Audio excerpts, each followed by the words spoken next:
Professora Valdiana Gomes, mais uma videoaula, voltando com leitura e interpretação textual.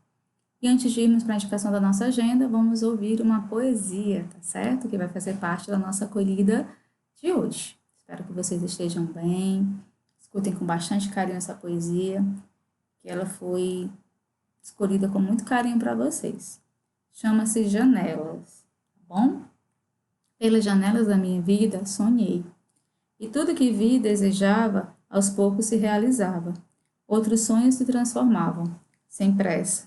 Pelas janelas eu via a vida inteira, as cores da aurora, na renovação dos caminhos, na multidão que caminhava, nas palavras pronunciadas, no grito dos desajustados, na lucidez, das noites claras de lua cheia e na escuridão da lua nova.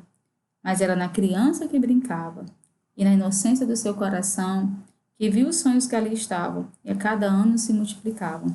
Era simplesmente o espetáculo da vida que dizia: viva intensamente. Rosaura, espero, uma poesia. Bom, então, essa foi a indicação da nossa acolhida de hoje, tá certo? Espero que vocês tenham gostado. E para a agenda, nós temos a correção da atividade, da 169 a 171, né? E depois vocês vão ler o texto Maria da Graça, que é um conto, e vocês vão resolver a atividade da 189 a 193. Vamos à correção da atividade. Pega aí seu português linguagem, sua agenda, anote e corrija junto comigo, tá bom? Começando na página 145.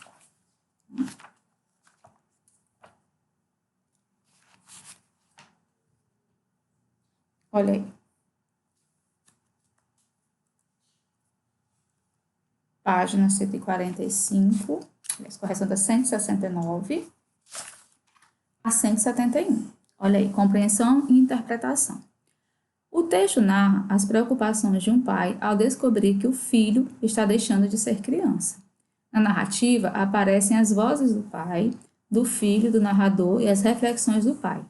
Identifique de quem é a voz ou o pensamento em cada um dos fragmentos a seguir. A. Que folga é essa? Quem que diz isso? Pai. Vou à passeata. Filho. Não estava com cara de quem ia assistir a aula de Química, Português e Geografia, né? A voz do narrador. Começa, é melhor ficar em casa bem quietinho, lendo um livro, jogando um videogame e a passeata vai passar pela TV. Reflexão do pai. Segunda. O pai percebe que o filho não vai à aula, mas lembra que ele próprio, quando jovem, também cabulava a aula. Cabulava quer dizer faltar, né? Gazear. Com que finalidade o pai faltava à aula? Para ir ao cinema ou para assistir a jogos de futebol? Em relação à finalidade, há diferença entre as faltas do pai à aula quanto é jovem e aquela do filho? Sim. Né? O pai, ele faltava para se divertir. Já o filho, ele quer participar de uma passeata, né? De um movimento. O pai não aceita de imediato a decisão do filho. Qual era a preocupação do pai? De que o filho se ferisse. Né? O que o pai preferia que o filho fizesse? Que ele ficasse em casa, lendo, jogando, vendo a passeata pela TV, né? Ou sem fazer nada mesmo, só descansando. O pai sabe que há na vida passagens que fazem parte do crescimento do jovem e não podem ser evitadas. A. Que frase sintetiza esse pensamento dele? O que tem de acontecer, sempre acontece. Que fatos da juventude do pai exemplificam essa ideia? Suas experiências com bonde, com cigarro, com álcool. A reflexão do pai, a propósito da ida do filho à passeata, é contraditória. A. Ele valoriza a participação social da juventude? Justifique sua resposta. Sim, ao considerar que a primeira passeata não é uma coisa à toa e que o jovem se lembraria dela por toda a vida. Ele acha o filho preparado para esse momento? Não, ele acha que o filho ainda é um menino, um garoto franzino, certo? Certo? No decorrer do texto, o filho é descrito pela voz do narrador, mas sob a ótica do pai. Como o filho é caracterizado? Olha, franzino, com camiseta de algodão, sem agasalho, usa tênis fedidos, tem voz desafinada. Na ótica do pai, o filho é presunçoso, porque é metido a querer traçar seu próprio destino. Essas características são típicas de um jovem específico ou são genéricas, isto é, se aplicam a todo jovem? São genéricas, né? Elas se aplicam aos jovens em geral, certo? Compare essas frases. Mas o pai não falou nada, apenas ficou com o coração aflito. Mas o pai não falou nada, apenas seu coração batia. O que as frases expressam quanto ao estado emocional do pai? Expressam preocupação e medo, e ao mesmo tempo a decisão de não tolher, de não cortar a iniciativa do filho, não dizendo a ele o que pensava e sentia. O pai refere-se ao filho como franzino, porcaria. Essas palavras correspondem ao desejo do pai de valorizar o filho para fazer com que ele desistisse da passeata ou disfarçar o orgulho que ele está sentindo do filho. Disfarçar o orgulho, que ele sentia do filho. A ideia expressa pelo termo frangote, utilizada em referência ao jovem no início do texto, é retomada no penúltimo parágrafo. Por meio de que expressão é feita essa retomada? As asas de um menino. No final do texto, algumas imagens poéticas são associadas à participação do rapaz na passeata. Deixá-lo ir, embandeirado, unir sua voz desafinada de roqueiro fracassado às vozes da cidade enfeitiçada, a qual sorri embevecida ao ver que ainda existe a mocidade. No alto da passeada, o sol fugia. No contexto, qual sentido tem a palavra mocidade? Uma fase da vida humana, um estado de espírito ou um período de responsabilidade? Um estado de espírito, As imagens de cidade que sorri embevecida e de sol brilhante sobre a passeata revelam cumplicidade, satisfação ou desgosto por parte do pai e do narrador com a participação do jovem na passeata? Cumplicidade e satisfação. E agora, a gente vai para a linguagem do texto. O texto é narrado em terceira pessoa, contudo, em alguns momentos, a voz do narrador se confunde com os pensamentos do pai. Certo? Identifique um trecho em que isso ocorre. Olha aí. No sexto parágrafo, Que besteira, menina, é assim que tudo começa, não tem perigo. Também tem no 10º, a primeira passeata não é uma coisa à toa. Daqui a 100 anos, quando ele crescer, certo? Que efeito de sentido esse recurso provoca no texto? O recurso de incorporar o pensamento do pai à narração possibilita ao leitor ter a sensação de aproximar mais do pai, de penetrar, de adentrar sua mente. Ao falar das ações do jovem, o autor emprega em vários momentos um registro informal da linguagem.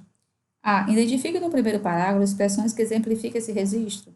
Mais cedo que o relógio, uma nota de 10 paus não deu a menor bola.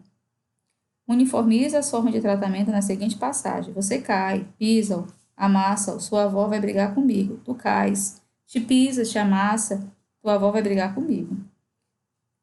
De repente dá uma confusão na praça, corre, vai, quebra a perna, vem um cavalo de polícia, te pisa, te amassa, a avó vai brigar comigo. Aí você vai fazendo essa reescritura como eu fiz agora. Aí na B, reescreva as frases abaixo de acordo com a norma padrão. De repente dá uma confusão na praça, de repente acontece uma confusão na praça. Tua avó vai brigar comigo, tua avó vai brigar comigo. Você cai, me quebra a perna, você cai, quebra a perna. Que eu fui culpado, eu fui culpado.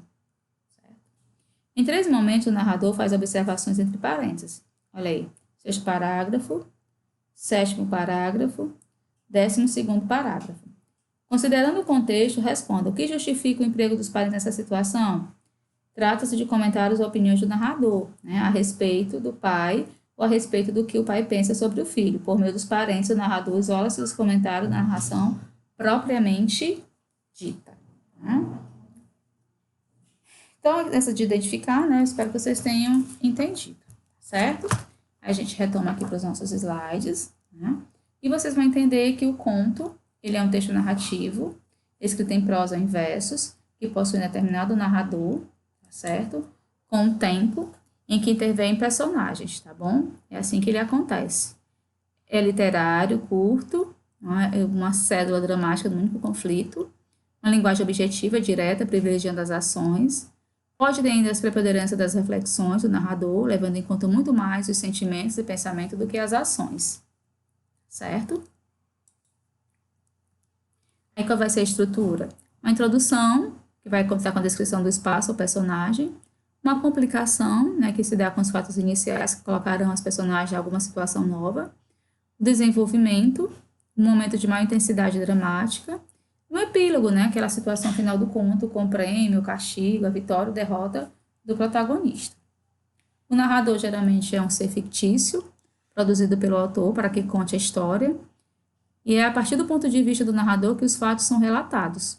Ele pode ser em primeira ou em terceira pessoa. Ele participa da história, né? É uma entidade imaginária, pode ser protagonista figurante, é o personagem principal, com quem o leitor se tem empatia, tá certo? E ele vai, né, em muitos momentos também, contar a composição da realização dos objetivos do protagonista, o quanto ele está em torno disso. O figurante é um ser necessário para criar a ilusão da realidade, mas ele se torna secundário na trama, tá certo? Aí as personagens podem ainda ser classificadas como planas ou redondas, dependendo da sua riqueza psicológica, né? E o que seria a redonda, professora? Aquela que pode surpreender o leitor, mudar de ideia, mudar de atitude, né? Por estar sujeita à contradição. O tempo ou o ano que se passa a ação, né? Não interfere na extensão do conto, pois qualquer que seja a dimensão do tempo real, ele se modifica de acordo com o enfoque que o autor pretende dar ao seu texto, tá bom? O espaço é descrito em detalhes, outras vezes a descrição é apenas genérica. O conjunto de ações praticadas pelas personagens em busca de um objetivo ou para impedir que algum objetivo seja alcançado é que confere um sentido maior à história, certo? Então, a gente encerra por aqui. Espero que vocês tenham gostado. Um abraço carinhoso e até a nossa próxima videoaula, se Deus quiser.